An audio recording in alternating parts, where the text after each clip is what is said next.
Hello, hi, I'm Judit Polgar. I'd like to welcome you and all of you who are interested to learn more about the world of composers, because I'm going to be introducing you just in a moment two of great composers. Creativity is something I can say it's part of a lifestyle of me because this is something very important. Endgame studies obviously something very special for this reason. And now I would like to introduce you two of my guests, a mentor and a student. The mentor is Marianne Kovacevic, a double grandmaster in solving and in composing, also a journalist in chess and in tennis.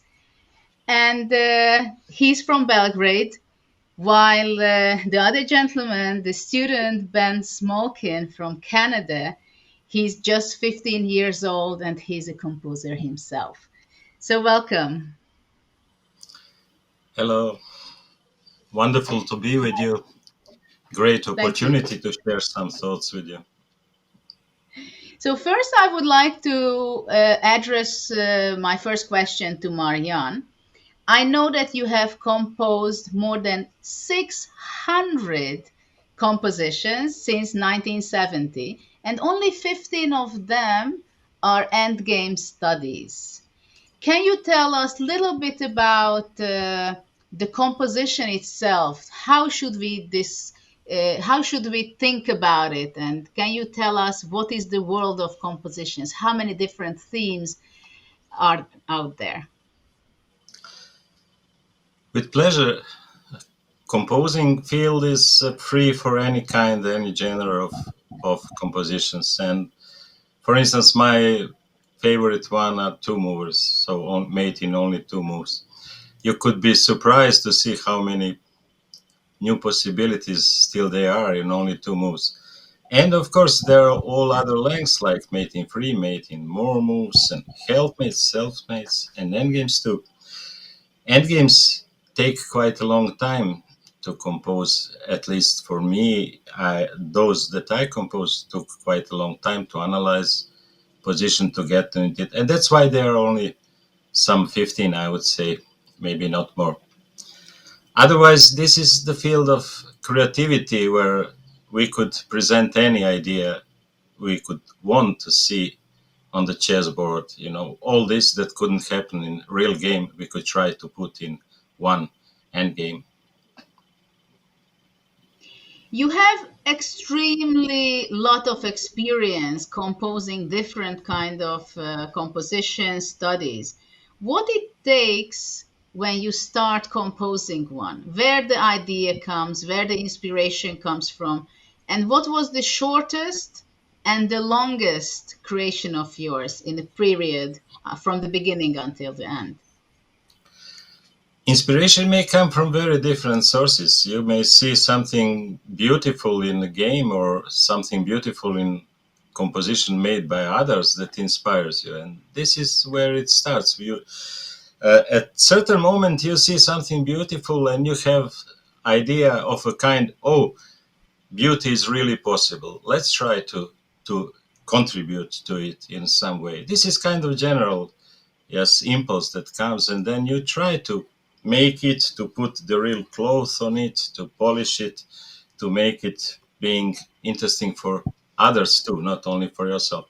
Or you see some idea may come with like cooperation, like Ben and I have for already some 2 years. He started with final of this endgame with the idea of Queen Hunt and next night promotion and all that you will see. And I was working on, yes, how to say, some introductory play and some putting it into some interesting cloth, yes, more to make it longer and so on. And shortest time, I believe, couldn't be too short. Even for my two movers that I like, I guess it was never less than 2 3 days spent on one. Even if it comes out very quickly, then it is suspicious. You should think, oh, maybe this was already composed before. If it is so easy, then it's doubtful it is good. And longest time might be several years. In fact, I have one endgame that was on my board for some 10 years, enjoying to show it to many grandmasters, and like our grandmaster Ljubomir Ljubovic was actively participated in solving it, and we were finding together some nuances that I haven't seen myself. So it could be very long too. Well, maybe can you tell, maybe Ben, I would ask you on this, that you're extremely young, you're just 15 years old. When did you Yeah. started to compose, and how did your relationship started out that Marianne became your mentor? I started in 2017, just when I was 12 years old. I don't know what really inspired me. I just put positions on board, checked with edge, and checked with my thoughts, and found out what was interesting. So eventually, after more and more time, I started composing more and more studies. And then I found Marian approximately a year ago. We started to improve, and eventually it became compositions from studies. And now I have approximately like 10 compositions. As before, I just had studies because the positions weren't that good and the solution itself were not that good most of the time. So it means that with this study, you also demonstrate how beautifully teamwork can support the artwork, the final artwork, right? And what was exactly the process? Like, who made the first move towards to this end game? Was you, Ben, or how did it develop, and how much time did it take this exact study to build and create it until the final step? I started with original position where it was just queen against the knight and pawns. And then what Marian did was develop a start, like develop and widen the start. So now the end game is much longer. So how does it build up, Marianne, that it became so long? Incredibly amazing one, I must say. But it's 23 pair of moves.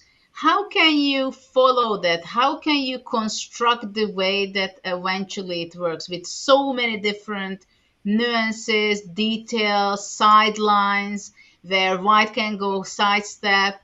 How is it possible to make such a beautiful and so long in so many moves? Step by step, it's just some process of enjoying position, getting into it slowly. It doesn't happen in an hour or in one day. You just look at it and you think where how to go back from this final position, how to go backward and to create something interesting, to put it in some logical frame or to edit some tactical nuances. And it really lasts long, but we were not hurrying anywhere. We were just enjoying it. After starting to develop this final position, I really had deep joy in looking for some nuances. And yes, every time it's just more of knowledge about position, more of understanding. This is what is impossible to grasp in normal chess game, even for 4 or 5 hours. This is what you need some much longer time to get into it and to deeply understand each detail. One thing I wanted to tell, just to add about cooperation between Ben and me.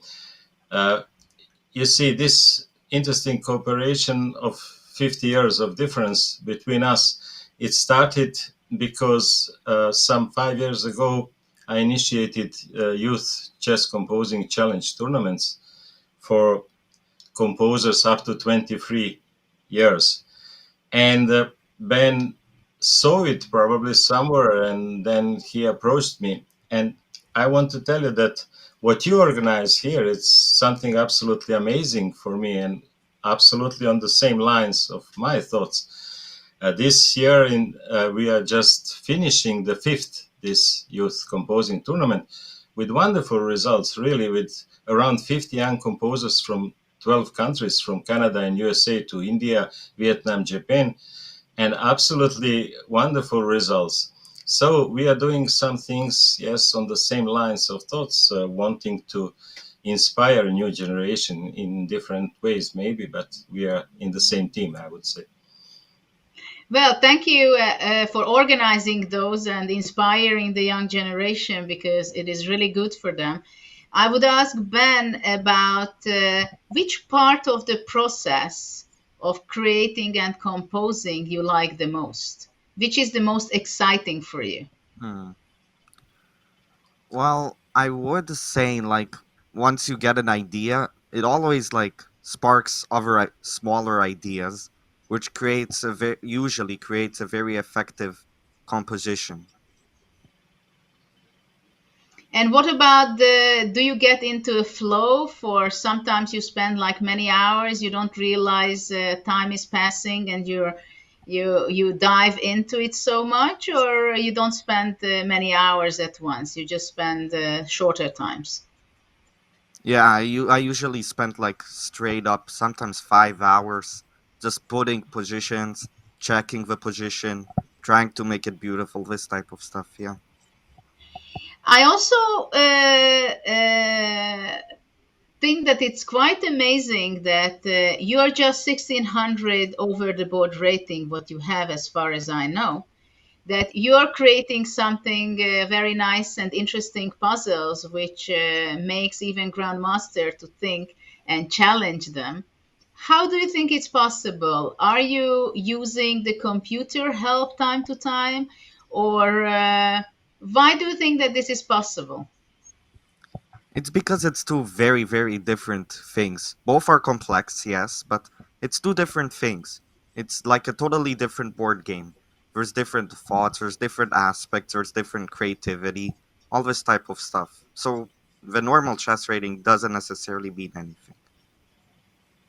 So, what do you think? If you would you suggest it to other youngsters to challenge themselves and be solvers or composers? What do you think? Would it help them in any other part in other fields? Yes, it can help for sure, but again, it's two very different things. But for sure, I would recommend to start it as again, it brings different ideas, it brings creativity, which could, yes, it could help in real games as well. Well, I think it develops a lot of different skills actually, like decision making, problem solving, which is very important. And also, if for example, for chess players, I think it gives a lot of good training to develop your defensive skills, how to defend, how not to give up in critical positions, but hang on and fight until the very end. But I think it's time for us to reveal the beautiful artwork of yours. And we are going to be asking for the chessboard. This beautiful study, which was composed by the two of you, Marianne and Ben. Uh, this position really seems like a game which was just played 1 week ago somewhere, right? Which has a very strong positive feeling for me because I'm very much attracted to positions which can happen over the board. And also, I like to challenge myself solving them. I can't say that I was solving this one. I didn't have the time. Probably I would needed time to solve that. But there are so many hidden things that what we are going to be just looking in a minute. So in this position, we have to understand that white has a rook up, right, on h2, and one extra pawn as well. So the problem is for white that there is this very powerful pawn on b2, and just in a moment, black is able to give a check if white is not paying attention, and immediately the pawn transforms into queen. So white has to be fast. And in this position, the first move, it has to be a forcing move because actually I want to just show for everybody to understand it that white cannot catch the pawn because bishop f5 and black queens and it's going to be a draw, right? So things are not so simple at all. So the first move is to play g6 check and asking the queen where it's going. So it's going back. And what is the next move? The next move is f6. Now already black has several options, right? So one option is bishop g6, Whereafter there is some very nice way of easy but not so easy to catch the pawn, the b2 pawn. Still it queens, rook takes b1, takes, and right now white can just play g4 and white is in time to defend the pawn and the two passed pawn is going to be just winning with the knight. So this is okay. This is still I can follow it, but black has of course the move which I just mentioned, so to play bishop e4. And now there is a question. So Ben, when you were at this position exactly, did you have your feelings how to develop, or this part was Marianne's? Because here already white can go wrong. This part was Marian's. My part was way later on, like approximately 5 moves later. Okay, so Marianne, what was your feeling at this point, or you didn't stop here? You knew already the other parts. No, I didn't know. This was kind of experimenting, see what would happen. And one interesting thing that turned out, was that at this moment, wherever white king goes, black queens. But there is one tricky move, queen king g3. And now there is surprising mating attack by white. Yes, f7 and wonderful move rook h8. So when I saw this move, I thought this nice move has to be included in the content because it is so beautiful. Because now after queen e1 check, king is on h2 hidden because of this pawn on g2, and white wins. It wins after capturing check, yes, exchanging and having enough of material. So this was curious moment, but even more surprising for myself was that there is drawback of king g3, closing the line of the same pawn on g2. And now, surprisingly, black could play the move he couldn't play one move earlier to capture on g6. What happens is that white pawn is now stopped by white king, and there is no possibility of win. White is too late to push pawn, and you see this almost the same ending turns into draw. Yeah, and But now, I also yeah, found out that absolutely, d6 is quite an amazing move, because yes, right yes, now yes, the bishop completely controls and dominates the knight, so the knight cannot go yes, forward. true. Hmm. And now, if black moves g4, it's immediately draw. Bishop f3, giving bishop for pawn and so on. So this was interesting discovery over the board. Just looking at and enjoying to have such nice possibility, which doesn't work really because of bishop g6. So the only remaining move is the move from the main line. And after king e4, black is able not only to queen, but to queen with a check, and immediately attacks the king and the queen at the knight at the same time. So obviously white is going to be going knight d3, which after queen e1 and queen b4 is not possible, but there are other two checks for black, because of course black has to take actions, because the two pawns on f6 and g6 is very close to the king, and also the rook will be helping out the pawns on the h file.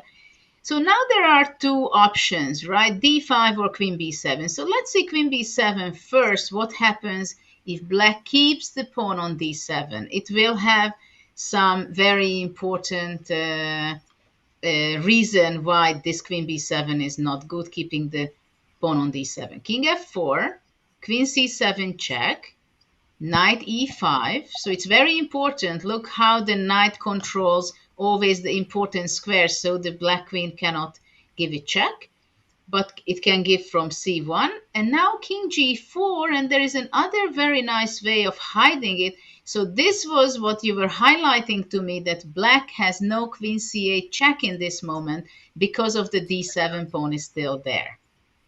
Exactly. Very critical.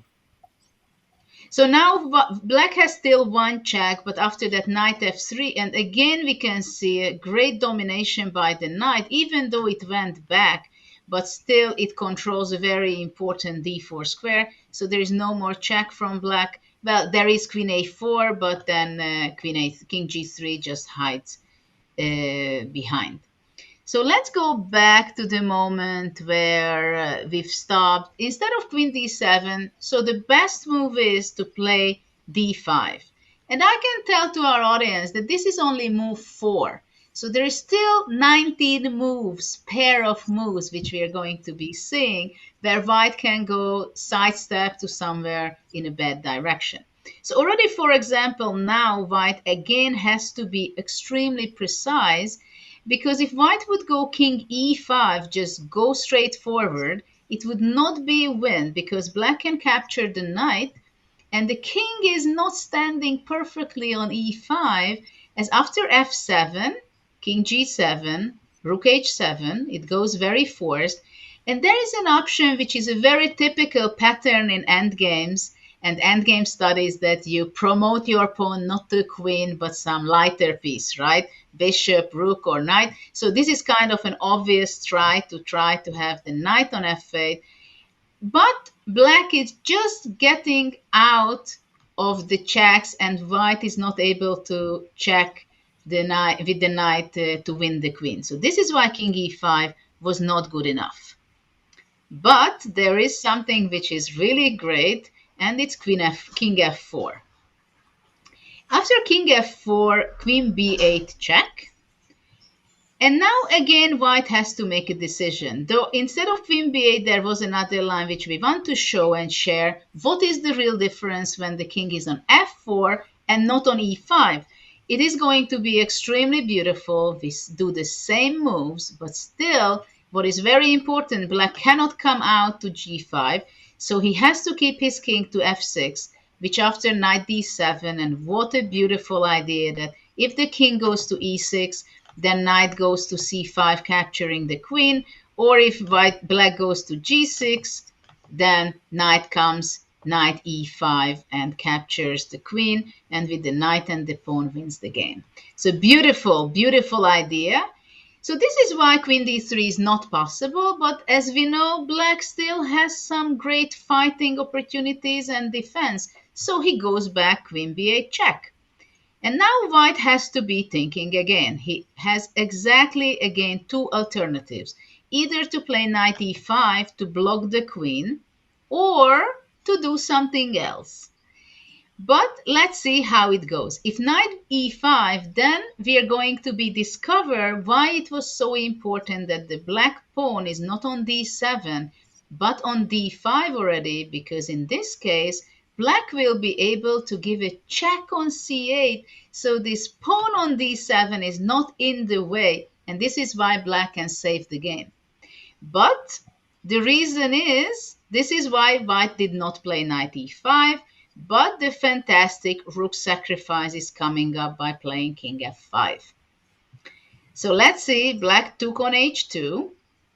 And now again, this magical knight. It's my favorite piece because it's attacking and defending at the same time. So look at this beautiful knight, which is threatening to go to e6. It controls the h5 very important square.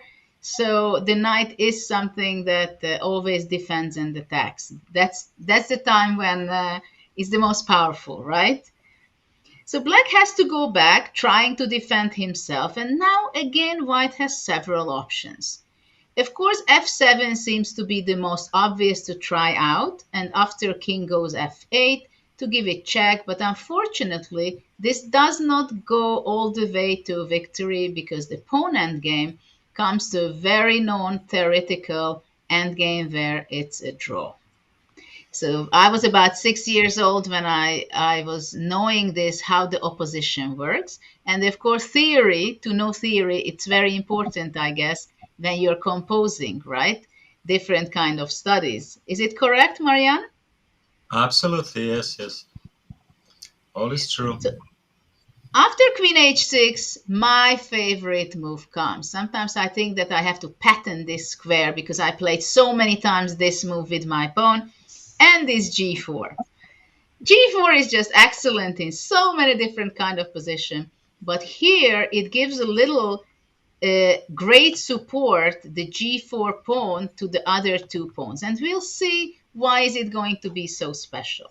Actually, this pawn is extremely important in the outcome of the game.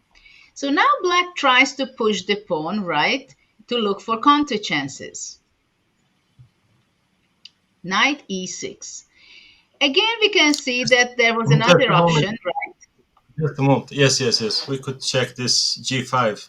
Just move for a Because moment to this would see. be the most logical continuation after g4, right? But in this Mhm. case, black goes to h8 The only move. and only move. And after Spectacular that, move. absolutely. And after knight e6, because the pawn is not on g4 anymore, black has a check on h3, which will lead to a So, draw. So this is why g5 would be a huge mistake. And knight e6 immediately. d3, f7, king h8. And only now, after white made free the f6 square, only now white is pushing g5. Which after black has several options. The first, the most obvious one is to give it check on h3, king f6, but in this case, white will be able to hide away. And now somehow it seems like this d pawn, wherever it's standing, is just in the way, whether it's on mhm. d7 or on d3. So right Yes. now, black cannot save the game because white immediately threatens to go f8, but also g7. So after g5, queen g7. So around this part, Ben, is your part? Or it's a Yeah, it's little a bit earlier.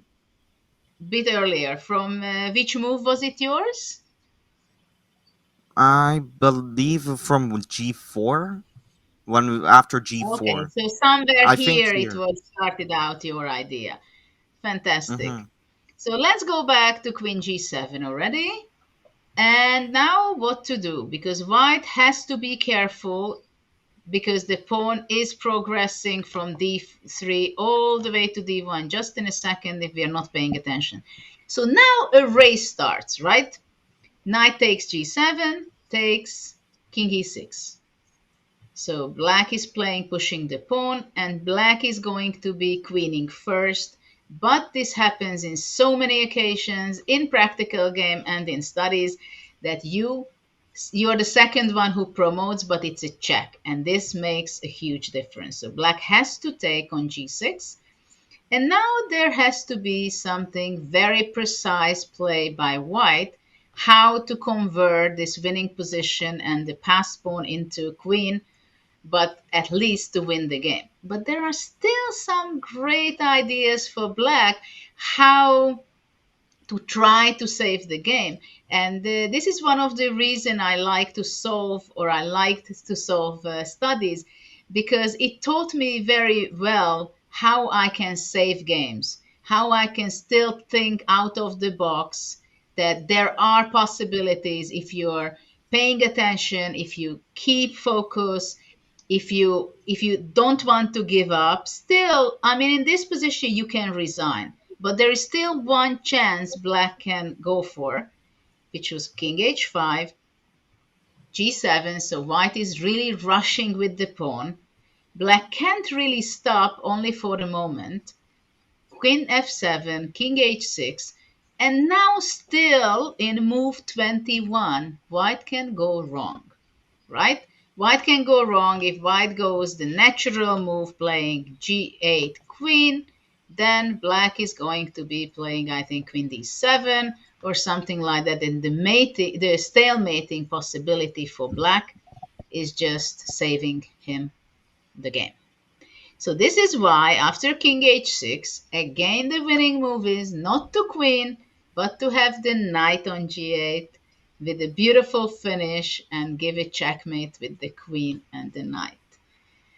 I want to congratulate you both because it's just a stunning example how beauty and artistic chess can be. And I think you really exploited and showed in very detailed lines how powerful the different themes can be. So, congratulations. Thank you, Judith. You know, when you show it, it looks even better. Well, I'm happy if And you liked it. you know, to be completely honest, after composing this endgame, we both found out that this final, like, two or three moves with knight promotion were already used in some earlier endgames. Yeah, it spoiled a bit our pleasure. It spoiled a bit the whole impression. But on the other hand, we were lucky not to know it. If we knew it, we would never keep composing. So sometimes ignorance gives more opportunity and more freedom to do something. At the end, there is something like four phase endgame with different endgames like bishop against knight, pawn endgames, queen endgames, all of it, and we had this pleasure of going through all of them. Well, absolutely. I also had the feeling when I saw the final part that was previously done, but this study is so long and there were so many different angles how those pass pawns can be queening that we had three pass pawns in the study and all of them, well, not all of them, but two of them queened or actually promoted to a knight. So well, I want to wish you definitely to go on and make some great collaborations like this one. What are your plans, Marianne? I know that you're a passionate organizer, and as we talked before, that you do a lot of work in order to spread this passion to the next generation. What are your upcoming plans regarding this? I mentioned this youth composing tournament. We should have results at the end of October. Maybe if you would be willing to see some of the best endgames composed by our young composers, maybe we can show some of them. It's very nice tournament. So this is like main plan in the moment to develop this love for composing among new generation. It's basically wish to share your own love with others and to have some new generation following it, of course. Do you have It's other good. do you have other Yeah, students, yeah. other youngsters who you mentor? Yes, yes, yes. I have other students, and I will keep spreading this net of contacts and students, of course. So I do it with great passion. I enjoy very much every good step made by Ben, and I have to tell one amazing fact how good solver he is. He's absolutely having great intuition in solving. This is something incredible. So So about yes, of course. Yeah. youngsters, to which youngsters, boys and girls, you suggest to pick up this as a hobby? Let's say, what kind of personalities, what kind of mindset, what kind of interest of kids you would suggest to try them out, and possibly they would get pleasure from it. This part of chess is covering non-standard ideas and non-standard positions, and it's quite probable that kids with non-standard mind and non-standard way of thinking are more connected to it and could find more joy of it. You see, it's one of the definitions of intelligence to find solutions in completely new and non-standard positions, and this is something which stimulates mind. And I could tell you that most of chess composers or majority of chess composers are highly educated persons and having, yes, successes in other fields because this is not profession. And this is also a wonderful thing that this is not profession. There is no pressure of running for money. And Ben, what are your plans? Are you working on any other studies right now or compositions? I've tried to put many positions. For now, nothing really came out as of yet. But yeah, I'm trying different positions. And yeah, So how you can manage with your school studies and composing? Do you also have other hobbies which fit? I have hobbies of my own other than chess. Like usually I study geography and history just for the fun of it. And Mhm. in terms of school, it's not too busy, so I do have a lot of free time. Well, it was great to talk to you, and very nice that you shared with me the fourth prize which it got this wonderful study at the Chess Artistry Competition, which we made as part of the Global Chess Festival for 2021. I would like to wish you both for great future collaborations to make beautiful studies. And I do hope that we meet other times when we can present other great study by both of you. Judith, I would like to thank you from the bottom of my heart for organizing this wonderful project, and I hope that it will turn into tradition. Thank you. Thank you. Thank you, Yeah, Ben. I, I agree. I agree as well. This is a wonderful idea. Thank you. So I do hope that our audience also appreciate it because I had a great time here with you. And please enjoy the studies because they give a lot of joy, pleasure, and happiness to us. Bye.